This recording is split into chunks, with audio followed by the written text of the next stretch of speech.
Hello, Mount Julia. Good afternoon. Sammy Kincaid, your public information officer with Deputy Chief Tyler Chandler. How you doing today, Deputy Chief? All good. A lot going on this morning. Busy, running all over the place, and glad we were able to jump on and do a live. Yeah, no, absolutely. It's been a very, very busy day. I think for a lot of people, especially as more cars are getting out and moving around, you've seen a lot more activity Mhm. coming along. But one crew that has not stopped since 7 a.m. Sunday morning, that is the Public Works crew.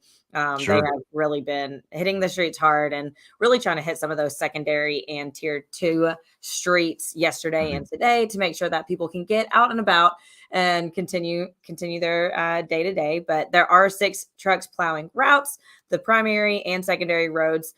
They have been out putting more brine and salt today. They did stop putting out some brine once the rain started because it does Mhm. make it a little less effective. So right now, if you see trucks out there, most likely plowing, trying to clear the roadways, and then they'll start the brine back up later on with also that salt. And they have a second shift of employees that are going to come in at 7 o'clock tonight Hi. to give some relief to those people that have been working a lot of very long hours since early Sunday morning. So they'll come in at 7 and they'll be working throughout the night until 7 a.m. And so they're kind of going on that 12-hour shift switch. So you'll probably see them out, but they are hitting a lot of those secondary roads and tier two roads today. Yeah, I think the different terms are interchangeable. The primary is like a tier one for them, and the secondary is the tier two, and then you have the state highways, which is handled by the state, and that would be Lebanon Road, Mount Juliet Road, Central Pike, and the interstate through our community. And I think we have some images on the screen. This is kind of what Mount Juliet Road at East Division looks like. Right now, we're on the non-freezing side of the temperature gradient where we have rain falling right now. We're not noticing any freezing rain issues in our community at this moment. That could change. But just north of us, just once you leave our county into Sumner County and up in Springfield and North Nashville, they are having some issues with freezing rain because they're on the other side of that temperature gradient where it is below freezing. This would be the state road, which was up. Now, East Division Street is considered a city primary street. It's one of those streets that connects many different neighborhoods throughout our community, and then which is a tier one. And then you have the secondary or tier two streets, which are your main streets in neighborhoods. So, like Vanner Road in Jackson Hills or Wintry Trace Boulevard through Wintry Trace. Those are what Public Works is focusing on now, are those neighborhood type streets. And I have a map that I can pull up, and I'll pull this up. And if Jake is paying attention in the background, he will take the graphic off. Good. Thanks, Jake. When you look at the map here, this is all the primary, secondary, or tier one and tier two streets that are being focused on by our public works team. But you got a street like Novelville Road, which is a primary tier one, and then you have Wintry Trace in the red, which is a secondary tier two. Then you go on down, you have Nicholsville Lane, considered a secondary, Devonshire Drive, considered a primary, and then you have Mary Court Street, which is considered a secondary.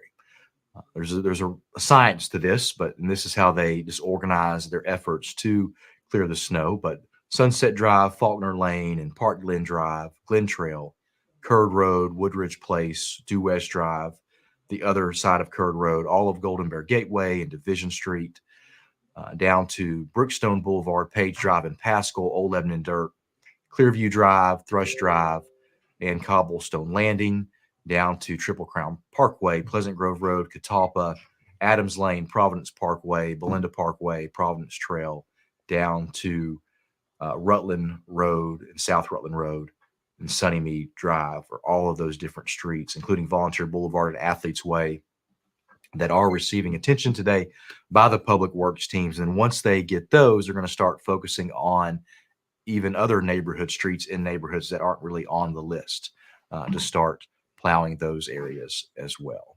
So glad to see them out and about. They've been out doing a lot of hard work, and really just appreciate all that they're doing. Yeah. Sam, you want to talk police a little bit? Yeah. Let's talk about some police. I mean, you're the deputy chief. You take police. Yeah, I got it. Ran the stats this morning just to get an update on everything. So far today, we responded to 5 crash incidents. Just yesterday, we only had 5. So I would, looking at the math, I still have plenty of time in the day. I would think our crash numbers are trending higher than they were yesterday. But our disabled stuck motorists are low at 4. Yesterday was 9. However, on the radio, I'm listening. I hear some officers checking out with some stuck motorists on some streets. I think they're dealing with Tate Lane near Victory Baptist at the moment. No animal complaints, no welfare checks, no sledding opportunities today. So all remains pretty good. Numbers are low, which is what we like to see. Definitely nothing related these past 4 days of the winter storm. No serious injuries related to that. The fire department did respond to a sledding incident, but nothing life threatening involving a 14-year-old. Yes, no, it's good to see no life threatening, no major injuries on any of the incidents that have come through. And you Mhm. can, I love how it's broken down by day, and you can really see it decreasing each day, except for that crash total. So if you are out on the roadways, please make sure that you're staying safe, even though it looks clear that it looks wet, and that wet area could possibly be black ice. So make sure you're taking it slow and being safe as you're out on the roadways, as places are starting to open back up. Yeah, absolutely. Let's talk some fire, though. You mentioned that they did have to respond to that one sledding incident, but today so far, there's been 6 medical calls, 1 alarm, and 1 citizen assist. So as you can see, that medicals, it's still a lot of time in the day. So you would think Sure. that probably would go up, but hopefully it does not. But Right. everything else is trending down, which is great Mhm. news, to see those trending down. The big message from them, especially as temps have started to warm up, a lot of people, they may have water not flowing at their houses right now. Mhm. And I was just over there, and their big message was, if you are trying to heat your pipes, make sure you're not putting heat directly on them, and make sure it's a gradual heat, that it is that you're applying that heat over time, so that it's not too much of a shock to the pipes, because if you put too much heat too soon, it could shock the pipes and make the pipes burst from too much heat too quickly. So make sure, if you are trying to get those pipes warmed up, just take it slow. I know that we put a hair dryer on my pipes to make them, Okay. to get the water flowing. So you never know what could work. So Yeah. that's what we use, and did that for about an hour and a half and got some water flowing. But if a pipe does burst, just make sure you know where your water valve is, and make sure that you turn your water off, and hopefully somebody can get out there quickly to help you out. Yeah, absolutely. And speaking of the weather, right now we're on the line of whether it's going to be just rain or freezing rain or some type of wintry mix. It is going to get colder this evening, but it's hard to say whether we're going to get impacted by freezing rain or not. We're right there at that line, just barely over on the warm side of it. But the freezing rain mix through the evening, light ice accumulation could be possible. I hope we don't see any ice because that'll make the roads extremely treacherous for everyone to get out and drive on because that black ice is very hard to see. Snow showers are possible into the night and Friday morning, but mainly on the plateau out towards Cookville. It's going to get cold again Friday through Sunday, where it's going to be near 0 degrees, I think, for the low I saw on one day. So it's going to get cold again. We may have to worry about those pipes too. But next week, we are going to have a nice warm up. So just be careful tonight if we start to have that freezing rain and you get out and about, what's wet could freeze, and that black ice is definitely sneaky. You may not be able to see it on a road, and all of a sudden you're sliding off that road and ending up in a ditch or whatever. So if you must get out, please take it slow. We'll continue to keep you updated, of course, through our MJ alert system and social media should we begin to see impacts in our community related to the hazardous weather. But hopefully, we'll knock on wood, maybe we'll stay warm. We'll have to see. Just want to remind people as well with the snowpack on your cars, please remove that if you get out and drive because that becomes a projectile to the vehicles behind you. And all those images are from previous incidents, one in 2016 and one in 2015, where some motorists had their windshields shattered from the snowpack ice that flew off a vehicle and hit them. One went through the windshield and injured the female who was driving at the time. So very something we can all easily remove from our car, but when it does fall off and hit a car, it's a very impacting incident and could lead to injuries and even, a serious crash or death. And we don't want to see that in our community. So take the extra time to remove that snowpack from off of your car. Could be really scary, especially going down an interstate at high speeds and have that coming off the car. Yeah, for sure. What about some census stuff?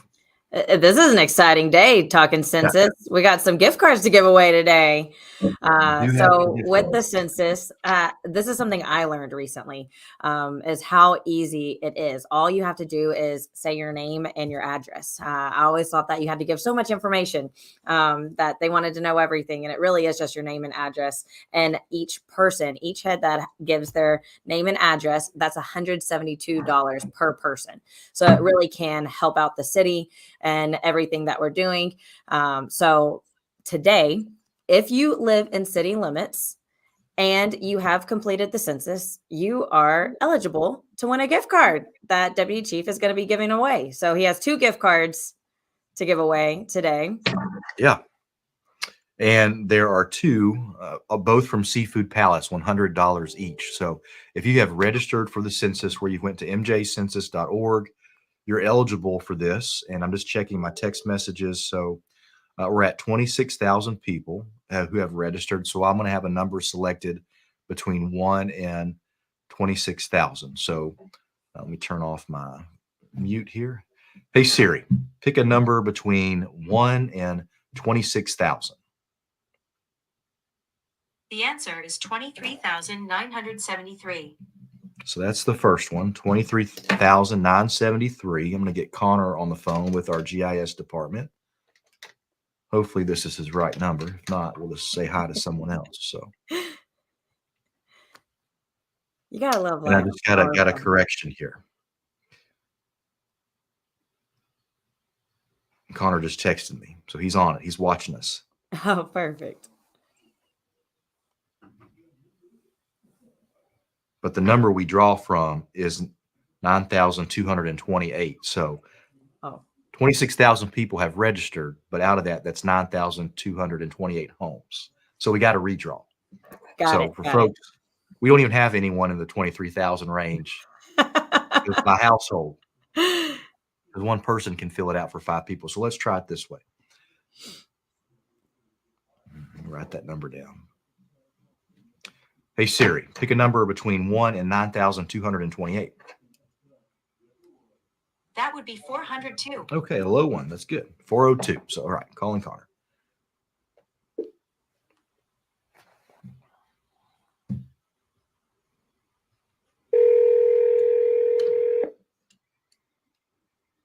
Hi, Tyler. Hey, Connor. 402 is the number we are looking for.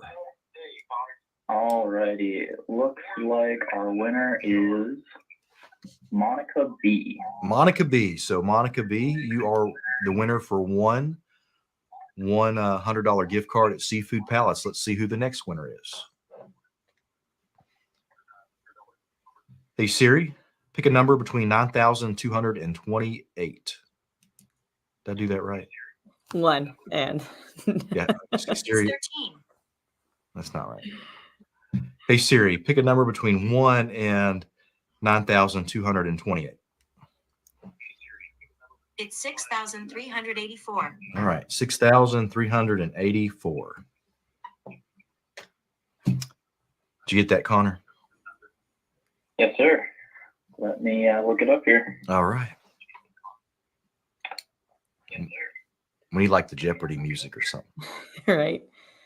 Come on, Jake, get that in the background.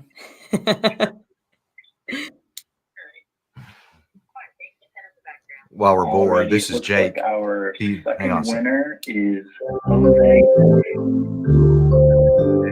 Jose F. Okay, awesome. Thanks, Connor. No Be problem safe at all. out there, man. Have a good Take one. care. All right, Jake.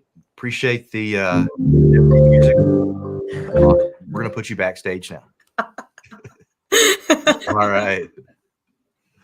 So the winner of the 2 gift cards, $100 each to Seafood Palace, Monica B and Jose F. So Monica and Jose, you're going to receive a letter in the mail letting you know that these gift cards are available for you at Mount Juliet City Hall. So when you get the letter, go pick them up and enjoy lunch or dinner on the city of Mount Juliet for your efforts to fill out the MJ census. Good stuff. See, all these people are eligible for all these kind of cool things. We've never done this before in the city of Mount Juliet for our special census. So it makes it really fun to go on there, take about 30 seconds to register your family, and then you're eligible for a bunch of gift cards we give out weekly. So good things. Ton of fun. What else we have to talk about, Sammy? Some questions, maybe? Yeah, let's go to some questions. Okay. Got a lot of comments through here. Yeah. Give a shout out to Leslie. She did her census today. Thanks, Love it. Leslie. Jake's getting some love on there too. Yeah, that's good. Yeah. Mickey is excited because it was finally a low number. And Mickey, I'm glad we were able to get that number low to 402. A lot of people saying that they did theirs. And Taylor, our investigative analyst, we miss you. Hopefully you'll be back at work next week. Kathy was able to get out a little bit and restock groceries. Good to hear.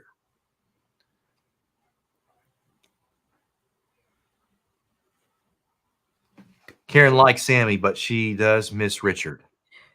I'm not Yeah, replacing yeah. Richard. Richard will come on some of these as well. I think he's just busy today.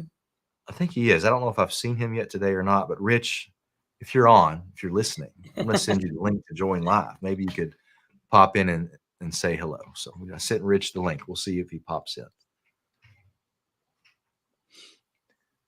Let's see. A lot of people just asking about the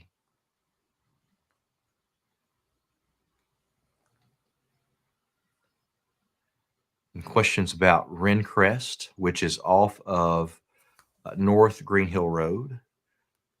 The city has a small section out there. It is in the city limits, so they will tackle that after they were able to tackle all the tier 2 and secondary streets. Then they'll move to those neighborhood streets out that way. Robert's asking where to register for the census as well. Where to register? Yeah, Okay, I'll get that banner back up. There you go. that is where you register.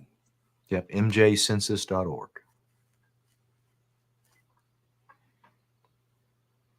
Let's see here.